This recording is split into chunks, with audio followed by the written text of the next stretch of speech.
할렐루야, 반갑습니다. KDM 국제 훈련원을 섬기고 있는 김현철 목사입니다.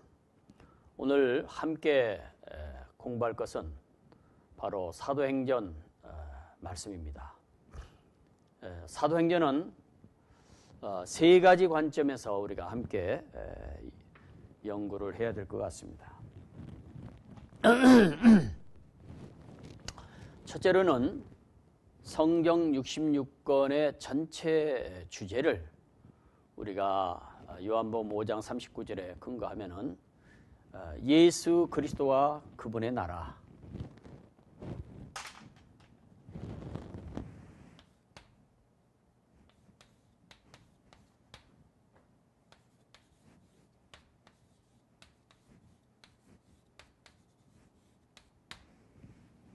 라고 하는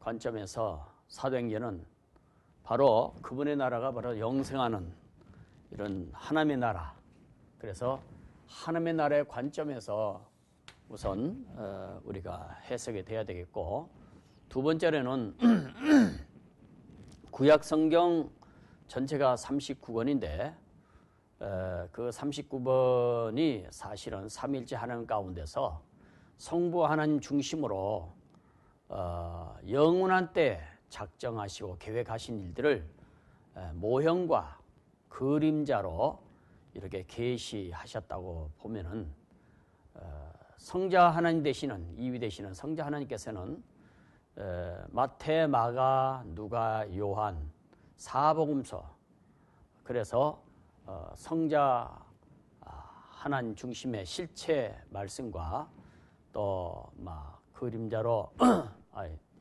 삶을 통해서 계시하신 하나님의 원복음이라고 우리가 이렇게 생각하고, 그런 관점에서 사도행전은 이제 이하 23권 성령 하나님의 중심으로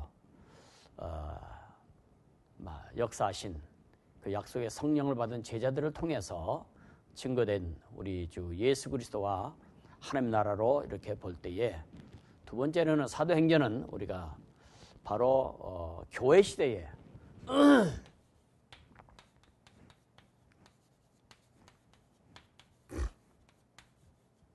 성령 하나님의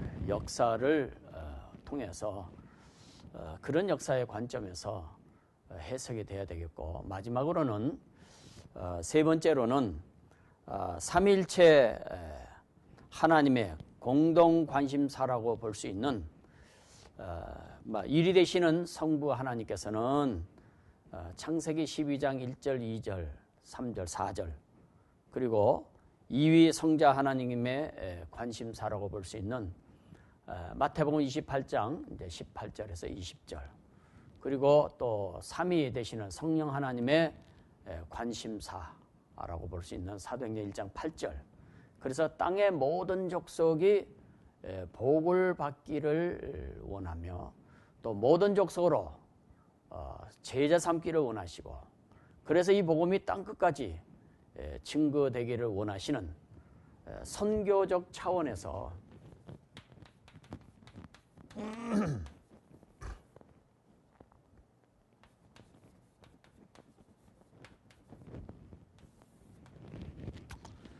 선교적 이런 관점에서 사도행전은 해석이 되어야 된다고 생각을 합니다.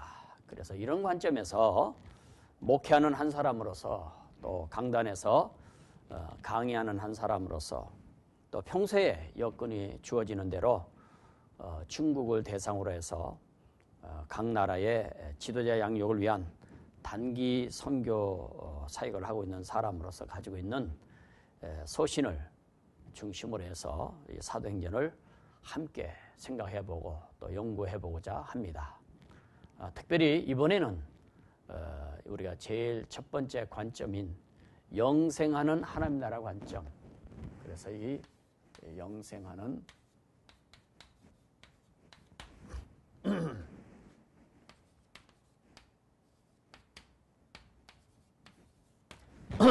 영생하는 하나님의 나라의 관점에서 먼저 우리가 함께 생각하고 연구해 보려고 합니다.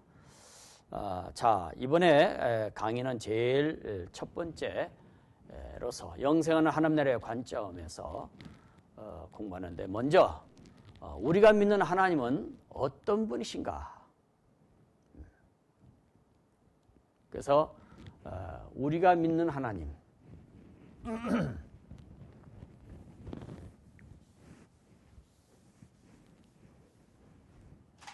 우리가 삼위일체 하나님이라고 하죠.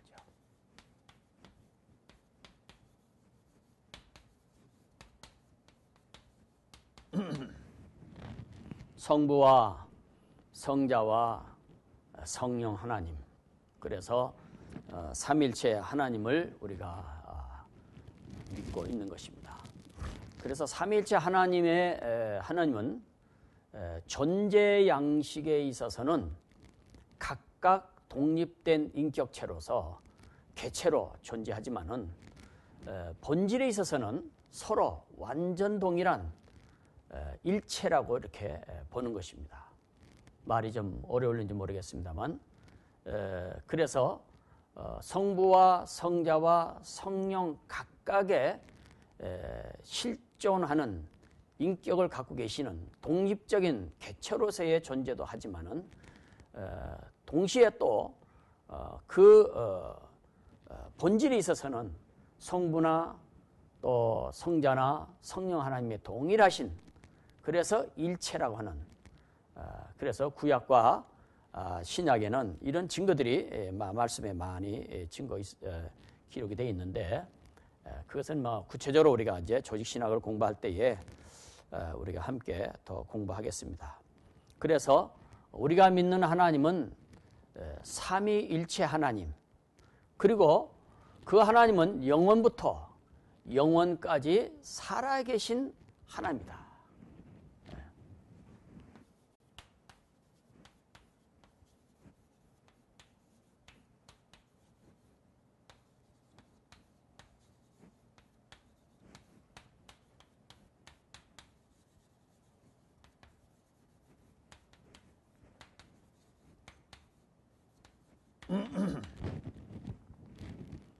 영원부터 영원까지 살아계신 하나님을 우리가 믿고 있는 것입니다. 그래서 우리가 말씀에 여러 군데 있지만은 계시록 1장 우리 18절에도 보면은 곧 산자라 내가 전에 죽었었노라 볼지어다 세세토록 살아 있어서 사망과 음부의 열쇠를 가졌노니라고 기록되어 있고요. 또 이사야 40장 28절 같은 경우에도 너는 알지 못하였느냐 듣지 못하였느냐 영원하신 하나님 여호와 땅끝까지 창조하신 자는 피곤치도 아니하시고 곤비치도 아니하시며 이렇게 말씀하고 있죠. 그래서 성경에 등장하는 수많은 믿음의 사람들을 보면은 엄청난 현실적인 시련 앞에서도 낙심하거나 또는 실망하거나 좌절하지 않고 인생을 포기하지 않고 오히려 굳게 서서 승리할 수 있었던 그 이유가 보면은 공통적으로 그들은 살아계신 하나님은 확실하다. 내가 믿는 하나님은 살아계신 분이다. 그래서 그런 확신을 가지고 있었기 때문에 담대하게 믿음으로 이렇게 설 수 있었던 것을 볼 수 있습니다. 우리가 잘 아시는 욥이라고 하는 인물을 보면은 욥은 사실은 상당히 하나님을 신실하게, 그래서 순전하고 정직하여 하나님을 경외하면서 악에서 떠난 자라고 하는 그런 신실한 욥이었지만은 졸지에 자기가 소유하고 있던 모든 것들을 잃어버리는, 그래서 자식도 또는 많던 재산도 건강도 잃어버리고 심지어는 그의 아내는 하나님을 저주하고 죽으라고 할 정도로 또 많은 친구들도 떠나버렸지만은 가까운 친구들은 또 와서 오히려 네가 필시 뭔가 하나님 앞에 죄를 지었기 때문에 이런 일을 당한 게 아니겠는가 하고 비난하는, 그래서 그러하여금 굉장히 힘들게 했던 것을 우리가 볼 수 있습니다. 다시 말해서 욥으로서는 살아있어야 될 그런 의미가 전혀 없었다고 볼 수 있었지만은, 이런 상황 속에서도 그는 인생을 포기하지 않고 오히려 소망을 가지고 인내할 수 있었던 것은 바로 살아계신 하나님을 믿고 있었기 때문에 그렇습니다. 그래서 욥기 19장 25절 같은 데 보면은 내가 알기에는 나의 구속자가 살아계시니 후일에는 그가 땅 위에 서실 것이다.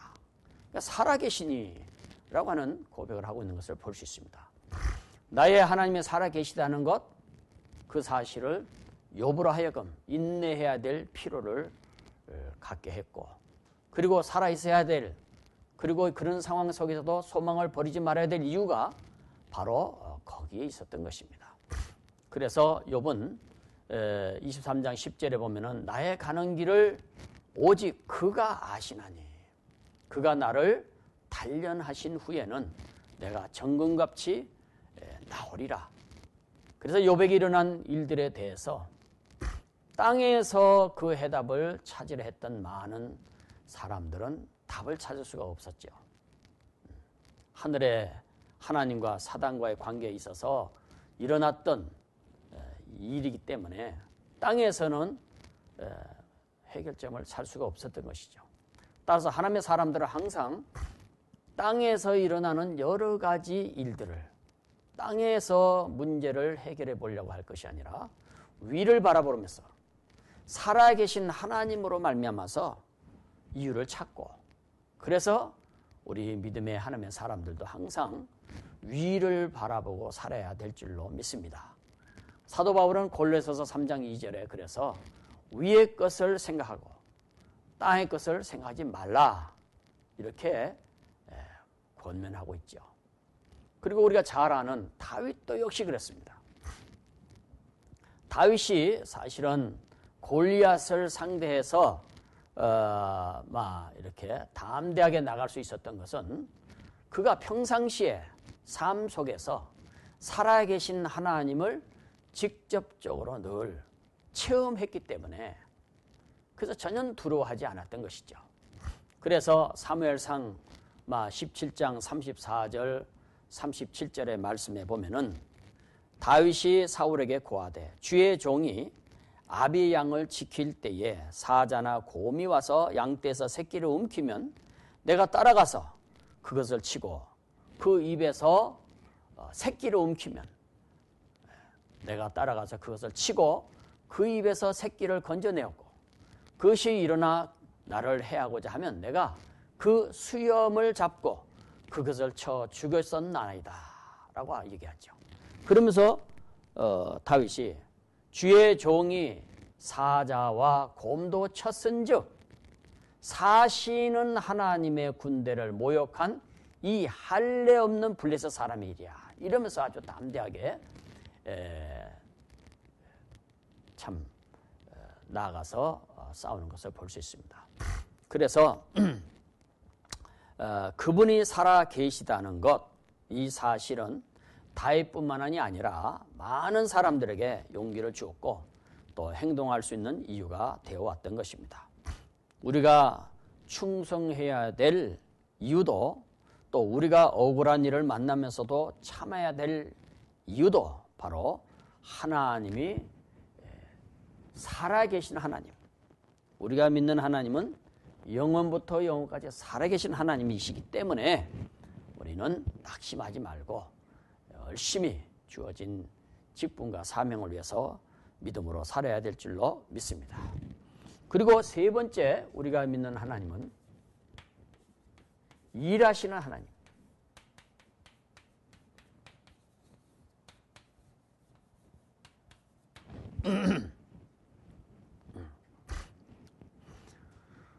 우리가 믿는 삼위일체 하나님은 언제부터 일하셨는가? 그래서 성경에 보면은 영원부터 또는 창세전부터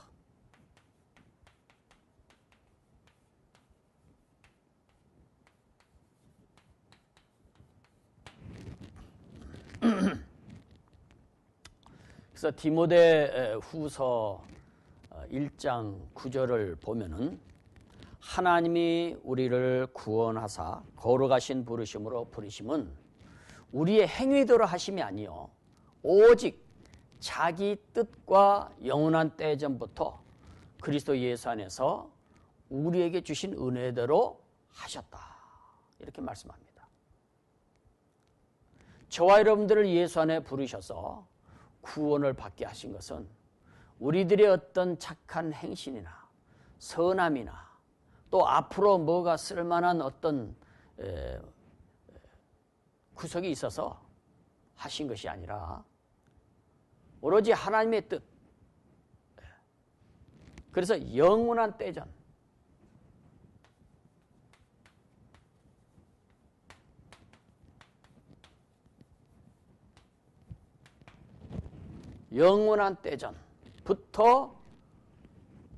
영원한 때전부터 그리스도 예수 안에 이런 말을 합니다.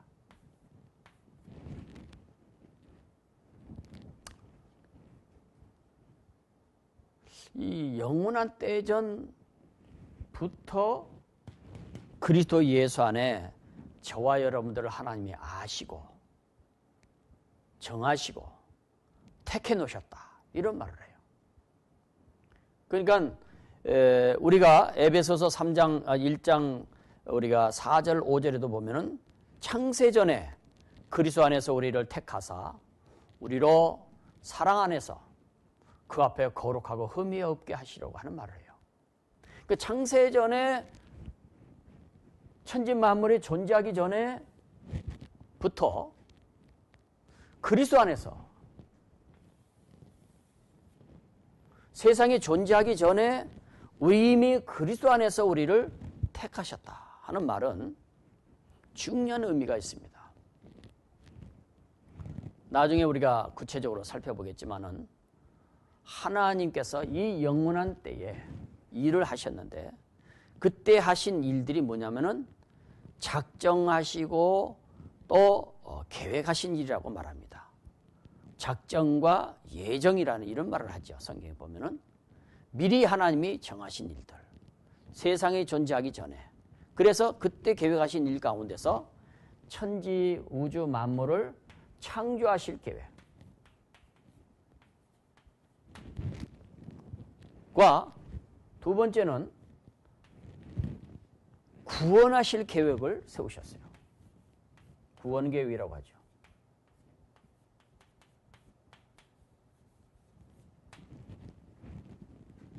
그 계획에 의해서 천지 만물이 창조되어지고 그리고 구원 계획을 그때 세우셨다.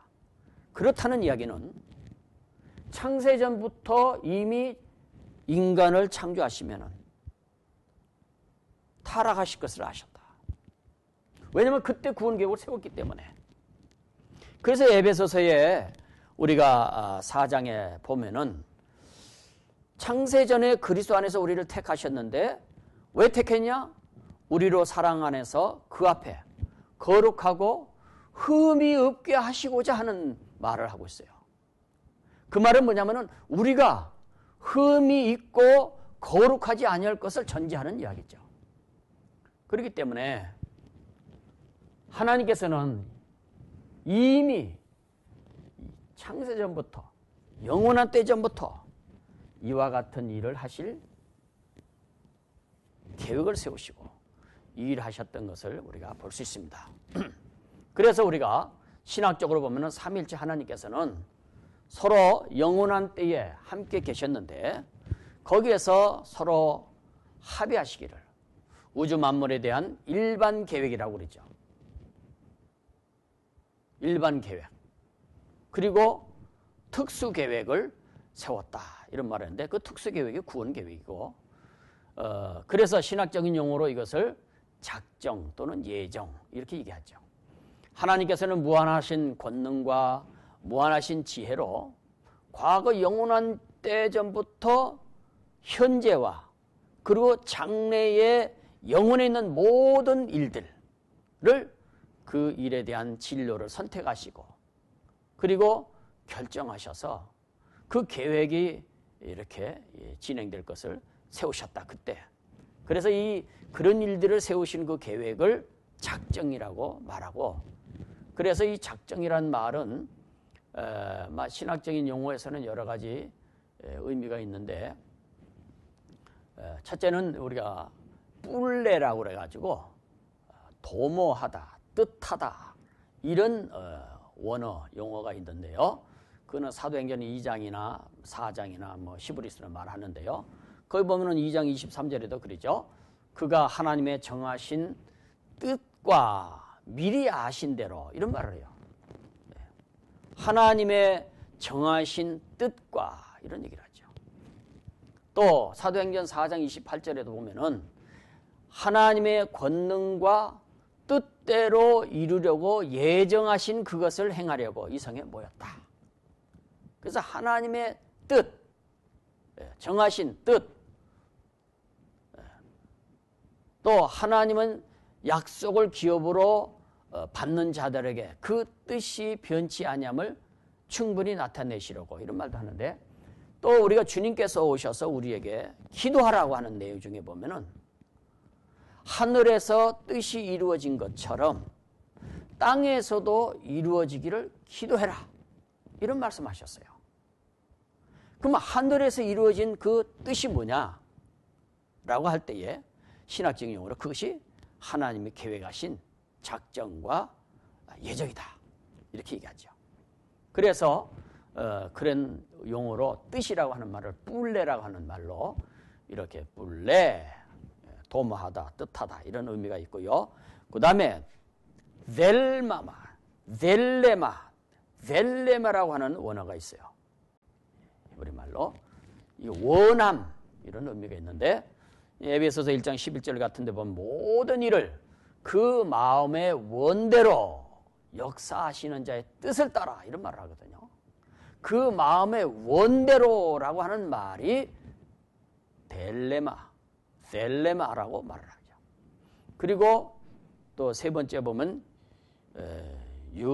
유토키아, 기쁘심, 기뻐하심, 이런 의미인데, 그래서 누가복음 2장 14절에 보면은 말씀하시는데, 지극히 높은 곳에서는 하나님께 영광이요, 땅에서는 기뻐하심을 입은 자, 이뻐하심을 입은 사람들 중에 평화로다. 기뻐하심이라고 하는 의미거든요. 그래서 뭐 여러 군데 막 그런 말씀, 에베소서 1장 9절에도 나오고 이런 말을 하죠. 그래서 이런 의미들로 작정이란 말을 이렇게 신학적으로는 사용하죠. 그래서 우리가 믿는 하나님은 삼위일체 하나님, 성부와 성자와 성령, 그리고 그 하나님은 영원부터 영원까지 살아계신 하나님, 그리고 우리가 그 하나님은 지금도 과거에서부터 일하고 계신 하나님, 그래서 영원한 때전부터 작정하시고 계획하신, 그래서 이처럼 하나님께서는 무한한 권능과 무한한 지혜로 과거, 현재, 미래의 모든 일들을 확실케 하시는 하나님의 계획에 의해서 과거의 역사가 하나님의 주권에 의해서 진행되어 왔고, 지금도 그 하나님의 계획에 의해서 진행되어 가고 있습니다. 역사는. 뿐만 아니라 앞으로도 하나님의 기쁘신 뜻대로 모든 역사는 진행되어질 것이 틀림이 없습니다. 그래서 하나님은 많은 계획 중에서 특별히 자기 백성들에게 향하신 하나님의 구원 계획에 관한 이야기를 예정이라고 하는 용어로 사용하죠. 저와 여러분들이 오늘처럼 우리 주 예수님을 나의 주, 나의 구세주로 섬기면서 살아가는 이 복된 삶을 누리게 됨이 다 하나님의 기뻐하심에 원대하신 계획 속에서 예정되었던 일이라는 사실을 믿으시고 감사하시기를 바랍니다. 로마서 우리가 8장 29절 30절에 보면은 하나님이 미리 아신 자들로 또한 그 아들의 형상을 본받게 하기 위해서 미리 정하셨으니 이는 그로 많은 형제 중에서 맏아들이 되게 하려 하심이라. 그리고 미리 정하신 그들을 또한 부르시고 부르신 그들을 또한 어렵다 하시고 어렵다 하신 그들을 또한 영화롭게 하셨느니라. 이렇게 말합니다. 그래서 여기는 성경에는 예정이라는 용어가 엄청나게 많이 나오죠.